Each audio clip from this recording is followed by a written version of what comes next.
اگر اللہ کی نافرمانی انسان سے ہو جائے نا، اس کی تلافی ہو جاتی ہے توبہ کے ذریعے. فطرت سے بغاوت کرو گے وہ فطرت معاف نہیں کرتی.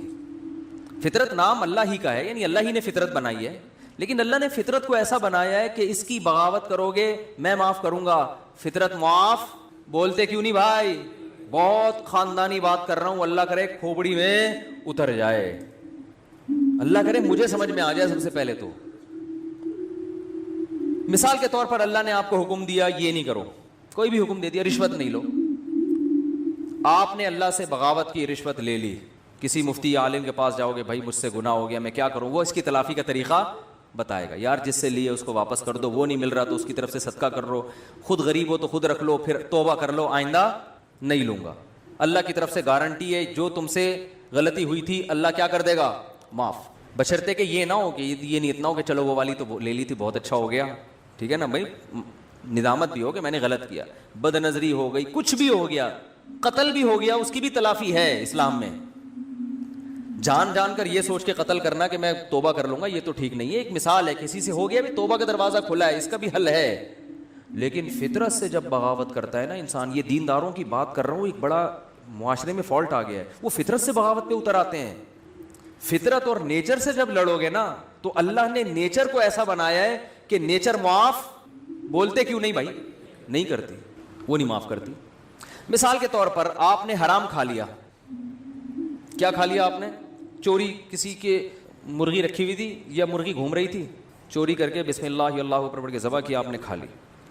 حرام کھا لیا نا آپ نے. مرغی کھانا کیا ہے؟ حرام ہے نا. چوری کی مرغی ویسے تو حلال ہے، حرام کھا لیا، اس کی تلافی ہو جائے گی، ٹھیک ہے نا. اللہ نہ کرے خنزیر کھا لیا کسی نے، اس کی تلافی ہو جائے گی، بھائی توبہ استغفار کرو، اب کھا لیا تو آئندہ نہ کھاؤ، گڑ گڑاؤ، جتنا بڑا گناہ ہوگا اتنا زیادہ گڑ گڑاؤ. لیکن آپ نے زہر پی لیا. یہ جو زہر آپ نے پیا ہے نا، اور پیا بھی جان کے نہیں ہے، آپ سمجھے کہ اس بوتل میں زمزم رکھا ہوا ہے، حالانکہ کیا رکھا ہوا تھا؟ زہر. پہلا گناہ جان کر کیا، توبہ سے تلافی ہوگی. دوسرا گناہ بھی نہیں ہے، کیا بھی بھولے سے، غلطی سے، لیکن وہ زہر ہے، اس کی تلافی نہیں ہوگی، کیونکہ اللہ کی نافرمانی نہیں ہے. یہ کس کی بغاوت ہو رہی ہے؟ فطرت کی. فطرت تو یہ بھی نہیں دیکھتی کہ تو جان کے غلط کر رہا ہے یا غلطی سے غلط کر رہا ہے.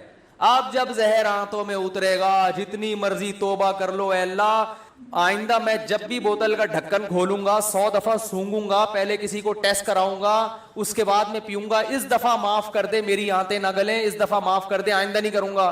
لاکھوں میں کروڑوں میں کوئی ایک معجزہ ہو جائے تو ایک الگ بات ہے، لیکن اللہ کا قانون یہ ہے کہ بھائی معاف تو میں نے کر دیا، تو نے بے احتیاطی کی، لیکن جو زہر ہے نا وہ معاف نہیں کرے گا، وہ تیری آنتوں کو گلائے گا اور تو مرے گا. نہیں آ رہی میرا خیال ہے بات سمجھ میں؟ بہت مشکل ہے. دیندار آدمی پتہ ہے کیا کرتا ہے؟ جو فطرت نے اصول، قدرت اللہ نے اصول، فطرت بھی اللہ نے بنا، زہر میں اللہ نے خاصیت رکھی نا کہ آنتوں کو گلائے گا. آگ میں جلانے کی خاصیت کس نے رکھی ہے؟ اللہ نے. آپ کا پاؤں پھسل گیا، لوگ کہہ رہے ہیں یار یہاں احتیاط سے جاؤ، نیچے آگ جل رہی ہے، پاؤں پھسل سکتا ہے. آپ نے کہا میں بڑا فنٹر ہوں، کچھ نہیں ہوتا ہے یار، میں گیا اور پھسل کے آگ میں گر گئے. یہ گناہ کیا نا آپ نے کہ احتیاط. اب آگ میں جیسے ہی گرے آپ نے اللہ سے معافی مانگی، اللہ مجھے معاف کر دے، میں نے بے احتیاطی کی. بے احتیاطی بھی ایک جرم ہے، اللہ فوراً کیا کر دے گا؟ معاف. کہ بھائی میرا بندہ توبہ کر رہا ہے، معاف. اللہ مجھے معاف کر کے آگ سے نکال لے اب، کیونکہ میں غلطی سے گرا ہوں، تو معاف. اللہ کیا کہے گا؟ ونس اپون اے ٹائم، ایک دفعہ ایسا ہوا تھا، ابراہیم آگ میں گئے تھے، میں نے بچا لیا تھا. بس یہ ابراہیم کے ساتھ ایسا ہوا، اور ہو سکتا ہے 2-4 اور ایسے واقعات ہو گئے ہوں. قانون یہ ہے کہ آپ کا گناہ تو میں نے معاف کر دیا، مگر جس غلطی کی وجہ سے آپ آگ میں سلپ ہوئے ہو، آگ کو میں نے پرمیشن نہیں دی کہ وہ تجھے معاف کر دے. اس کا کام ہے جلانا، وہ جلا کے چھوڑے گی. بات آ رہی ہے سمجھ میں؟ آج ہمارے ہاں بہت سے مسلمان اللہ کی تو نافرمانی کر ہی رہے ہیں، لیکن ساتھ ساتھ فطرت سے بھی لڑ رہے ہیں. دیکھو انگریز کوشش کرتا ہے نیچر سے نہ لڑے. کیا مطلب؟ کامیابی کے جو دنیاوی اسباب ہے نا وہ اختیار کرتا ہے، وہ تبھی کامیابی جو دنیا کے لحاظ سے جس کو وہ کامیابی سمجھتے ہیں وہ کامیاب ہوتے چلے جا رہے ہیں. کیونکہ اللہ کا قانون ہے کہ بھئی کوئی کافر بھی اگر اسباب اختیار کرے گا نا، جس چیز کا جو سبب میں نے رکھا ہے. دیکھو اس کی ایک مثال دیتا ہوں. آپ بے احتیاطی کر رہے ہو، آپ بھی آگ میں گر گئے اور کافر بھی گر گیا بے احتیاطی سے، تو آگ یہ نہیں دیکھے گی کہ یہ چونکہ کلمہ پڑھنے والے اس کو بچا لو، وہ کافر ہے اس کو کیا کر دو؟ جلا لو. یہ آگ یہ نہیں دیکھے گی. اسی طرح آپ مسلمان تھے، آپ نے بے احتیاطی کی اور کافر نے اس راستے کو اختیار نہیں کیا، تو اب آگ یہ نہیں دیکھے گی کہ وہ کافر ہے تو احتیاط کر رہا ہے پھر بھی جلاؤ اس کو، نہ نہ نہ نہ، بلکہ آگ اس کو اس تک نہیں پہنچے گی، آگ وہ بچ جائے گا۔ دنیا کی آگ کی بات کر رہا ہوں۔ تو دنیا میں اللہ تعالیٰ نے کامیابی اور ناکامی کو کس کے ساتھ جوڑ دیا ہے؟ اسباب کے ساتھ۔ جو جس چیز کا سبب ہے نا وہاں تک پہنچنے کے لیے وہ سبب آپ کو اختیار کرنا پڑے گا۔ اس سبب کو اختیار کیے بغیر وظیفے، دعائیں اور آشیرواد لے لینا، کسی سے جا کے سر پہ ہاتھ پھیر دیں گے حضرت جی تو میری شادی ہو جائے گی، نہیں ہوگی شادی آپ کی، کیونکہ سب سے بڑا مسئلہ آج کل یہی بنا ہوا ہے نا، تو اس لیے مثال ذہن میں آ جاتی ہے۔ آج ایک صاحب آئے میرے پاس ملنے کے لیے، مفتی صاحب میں 40 سال کا ہو گیا، میری شادی نہیں ہو رہی۔ میں نے کہا کیوں نہیں ہو رہی؟ کہہ رہے ہیں یار میں پتہ نہیں میرا مائنڈ ہی اس کے لیے تیار نہیں ہوتا، تو میرے لیے دعا کر دیں کہ میری شادی ہو جائے۔ میں نے کہا تو کر ہی نہیں رہی، کر ہی نہیں رہا، تو میں یہ دعا کر دیتا ہوں آپ کا مائنڈ بن جائے۔ تو میں نے کہا بنانے کی کوشش کرو گے تو بنے گا نا۔ تو بہت بڑا مسئلہ ہمارے ساتھ یہ ہے کہ صحت کے معاملے میں بھی، پڑھائی کے معاملے میں بھی، اور بزنس کے معاملات میں بھی، دین کے معاملات میں بھی۔ دین میں بھی تو یہ ہے نا کہ جنت کے اسباب اختیار کرو گے تو کہاں جاؤ گے؟ جنت میں۔ تو اس میں بھی جنت کے اسباب بھی اختیار کرنے کے لیے تیار بولو نہیں ہے۔ جنت کے اسباب ہے گناہ چھوڑو، گناہ نہیں چھوڑتے، اور پتہ نہیں ایران توران کیا کچھ کر لیں گے، وظیفے پڑھ لیں گے، 5 لاکھ دفعہ آیت الکریمہ پڑھ لی، فلاں نے پڑھ لی، یہ کر لیا، وہ کر لیا، اور فلاں کو کھانا کھلا دیا۔ بھائی جنت میں جانے کا سب سے پہلا سبب کیا ہے؟ کہ جس چیز کو اللہ نے حرام کہہ دیا اس سے آپ کو بچنا ہے، گناہ چھوڑنا ضروری ہے۔ اپنے عقیدے کو توحید کے بغیر جنت میں نہیں جا سکتے، کتنے اچھے بن جاؤ، شرک پر اگر ہے۔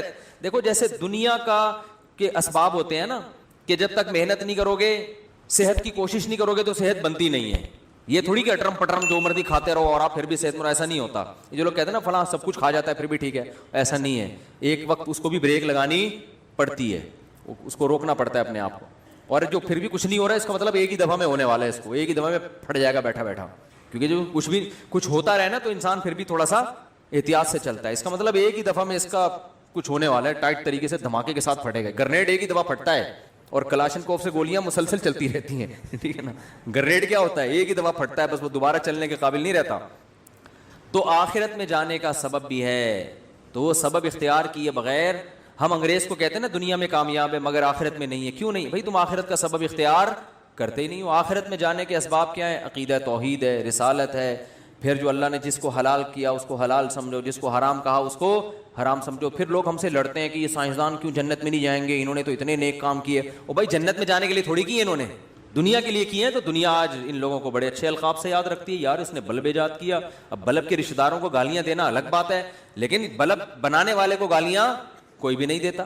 پاکستانی قوم بلب کے رشتہ داروں کو گالیاں دیتی ہے، لیکن بلب بنانے والے کو الحمدللہ گالیاں نہیں دیتی، اور دینا بھی نہیں چاہیے گالیاں۔ بھائی اس نے ہم پر احسان کیا، بلب بنایا، تو احسان کا بدلہ اس کو دنیا میں مل گیا۔ اس نے کون سا صدقہ جاریہ کے لیے آخرت کے لیے بنایا تھا؟ تو جو دنیا میں کر رہے ہیں دنیا کے لیے کر رہے ہیں، آخرت میں کوئی حصہ نہیں۔ اللہ نے بتا دیا تم نے آخرت کے لیے کیا ہی نہیں ہے، کیونکہ تمہارا تو آخرت پر ایمان ہی نہیں ہے۔ تو اس لیے بات خوب یاد رکھو، صحت کا مسئلہ ہو، گھر میں بچوں کی تربیت کا مسئلہ ہو، پیسے کمانے کا مسئلہ ہو، صحیح ہے نا، جب تک محنت نہیں کرو گے، قانون اللہ کا یہ ہے کہ ککھ بھی ہاتھ میں نہیں آئے گا، ککھ بھی نہیں آئے گا۔ کل رات میں مثالیں اس لیے دیتا ہوں تھوڑی سی عبرت کے لیے۔ کل ہماری ایک جگہ دعوت تھی، بہت ہی اچھے لوگ تھے، وہ دعوت ٹھکرائی نہیں جا سکتی تھی۔ کھانا کھایا ہم نے 11 بجے رات، اور وہ انہوں نے اتنا کچھ بنایا ہوا تھا، وہ بھی باقاعدہ آرڈر پہ کھایا ہم نے۔ ابھی میں کیا بس وہ سن بھی رہے ہوں گے نا بیان، کھایا۔ اب 11 بجے جب آپ کھا کے سو گئے تو آپ کی صحت ٹھیک ہو سکتی ہے؟ پھر آپ کہو چونکہ میں مفتی صاحب ہوں اور لوگ کہتے ہیں عالم ہے، لوگوں کے خیال میں کوئی نیک آدمی ہے، اصل تو اللہ ہی جانتا ہے کون نیک ہے، کون بزرگ ہے، کون عالم ہے، لیکن لوگوں کا ایک اچھا گمان اگر فرض کر لیں تو چونکہ ہم نے 11 بجے کوفتے کھائے ہیں، کوفتے بنائے ہوئے بڑے خاندانی قسم کے، پھوڑ دیے ہم نے، طبیعت سے پھوڑے۔ اچھا وہ تو میں ان سے کہہ رہا تھا کہ مولانا طارق جمیل صاحب تو رات کو کھانا کھاتے ہی نہیں ہے نا،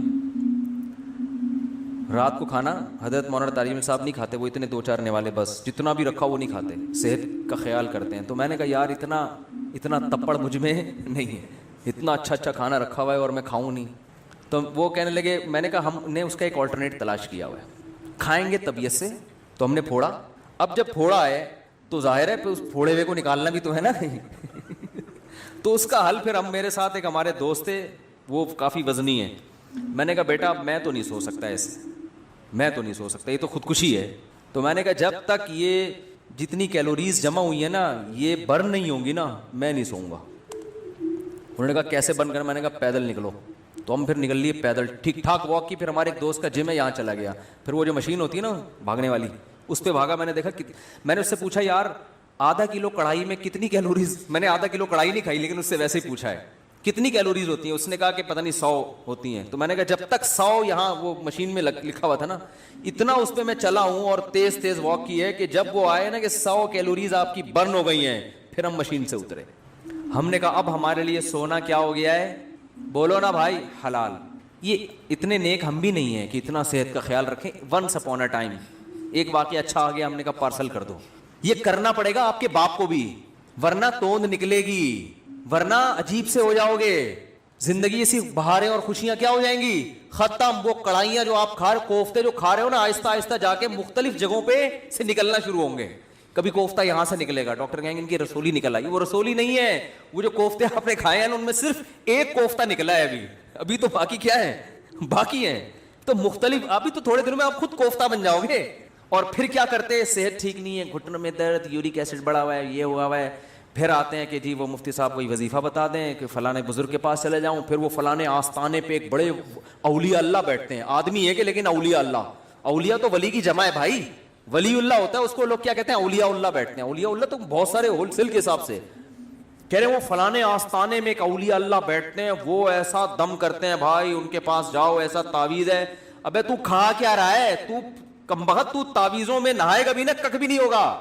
اللہ کا قانون ہے بھائی, قانون ہے کہ جتنا کھا رہے ہو نا اس کا وہ یوٹیلائز ہو گئی تو صحت صحیح رہے گی. نہیں ہو رہا تو پھٹ جاؤ گے دھماکے کے ساتھ. بچوں میں تو چلو گروتھ ہو رہی ہوتی ہے نا, اب 40 سال میں گروتھ تھوڑی ہوگی آپ کی, اب تو فیٹ بڑھے گا, اب تو پھوڑے نکلیں گے, وہ کوفتے نکلیں گے مختلف جگہوں سے آپ کے, کولیسٹرول بڑھے گا 10. پھر بھی اگر مر جائے آدمی تو پھر اللہ نے مار دیا. اونٹ پہ بیٹھے ہوئے آدمی کو بھی کتا کاٹ لیتا ہے جب انسان کی لکھی ہوئی ہوتی ہے. لیکن پھر اس بیماری پر گناہ نہیں ملتا بلکہ درجات بلند ہوتے. ہمارے نبی صلی اللہ علیہ وسلم بھی بیمار ہوا کرتے تھے, بخار آیا کرتا تھا, اور آپ فرماتے تھے بخار مومن کے حق میں اللہ کی رحمت. لیکن آپ کو یہ بخار معاذ اللہ بد پرہیزی سے نہیں آتا تھا.